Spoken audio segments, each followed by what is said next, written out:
রাজা না খেয়ে মরে গেলেও কখনো ভিক্ষা করে না। ঈগল পাখি কখনো মরা প্রাণীর মাংস খায় না। কারণ কি জানেন? এটা তাদের আত্মসম্মানবোধ বা ইগো, অথবা বলা যায় স্ট্রং মেন্টালিটি। মেন্টালি স্ট্রং হতে চাইলে অযাচিত আগ্রহ কমিয়ে দিন।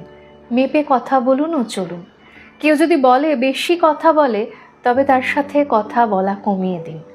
যখন বুঝবেন আপনার সব অভিযোগ আপনার বিপরীতেই যাবে, আপনার কথা অন্যের কাছে কেবলমাত্র শব্দ দূষণ, তখন শুধু শুনুন, বলতে চাইবেন না। কথা বলতে চাওয়া, দেখা করতে চাওয়ার যে তেষ্টা, তা একবার পার করে ফেললেই জীবনটা অনেক অন্যরকম হয়ে যায়। ভয়ঙ্কর কথা বলার ইচ্ছারা গলাকে আঁকড়ে ধরে না। একসাথে পথ চলার ইচ্ছে দায় যে আপনার একার নয়, এটা বুঝে গেলেই ঘ্যান ঘ্যানে ভাবটা চলে যাবে। তাকে ভালোবাসি কিন্তু একসাথে যাপন চাই না। কারো প্রতি এইরকমভাবে আগ্রহ চলে যাওয়ার মতো কঠিন আর কিছুই নেই। আগ্রহ চলে গেলেই হলেই হলো এমন একটা ভাব নিয়ে দিব্যি ঘুরে বেড়ানো যায়। কে কি বললো, কে কি ভাবলো, এগুলো নিয়ে বিরাট রকমের মাথা ব্যথা আর হয় না। মনে হয় যে যেটা জানে জানুক, সমস্যা নেই, কেউ আমার লাইফটা তো লিড করছে না।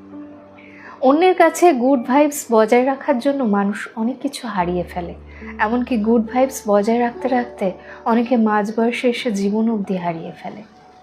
আর যারা জীবন হারায়নি, তারা নিজেকে গুছিয়ে নেওয়ার অদম্য প্রয়াস করতে করতে হাঁপিয়ে গিয়েও হাল ছাড়ে না। নিজের মধ্যে প্রচণ্ড পজিটিভিটি আনতে আনতে একটা সময় টের পাবেন আপনার চারপাশটা নেগেটিভিটিতে ভরে গেছে।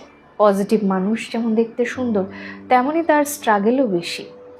অনুভূতি দিয়ে কিছু হয় না। মনের ভাব প্রকাশের জন্য শব্দ প্রয়োজন, বাক্য প্রয়োজন। ছোটবেলার পড়া এই সহজ ব্যাকরণটা এইবারে আয়ত্ত করে নিন। ঝগড়াঝাটির স্কিলটা নিজে থেকেই কমিয়ে দিন। শব্দ বাক্যের ঘনঘটা কমে আসলে মন খারাপগুলোই থিতিয়ে যায়। নিজের কাছে পরাজিত হয়ে আবার উঠে দাঁড়াতে পারলে দেখবেন এই উঠে দাঁড়ানোই ভয়ঙ্কর শক্ত। এর মধ্যে ছিটে ফোটা বাড়তি ইমোশন থাকবে না। যেখানে আপনি গুরুত্ব পাচ্ছেন না, সেখান থেকে চুপচাপ সরে আসুন। ঈগলের মতো সাহস করে সম্পর্কের সুতোগুলো এক এক করে নিজেই ছিঁড়ে ফেলুন। কোনো মেয়েকেই বাঁধন রাখবেন না।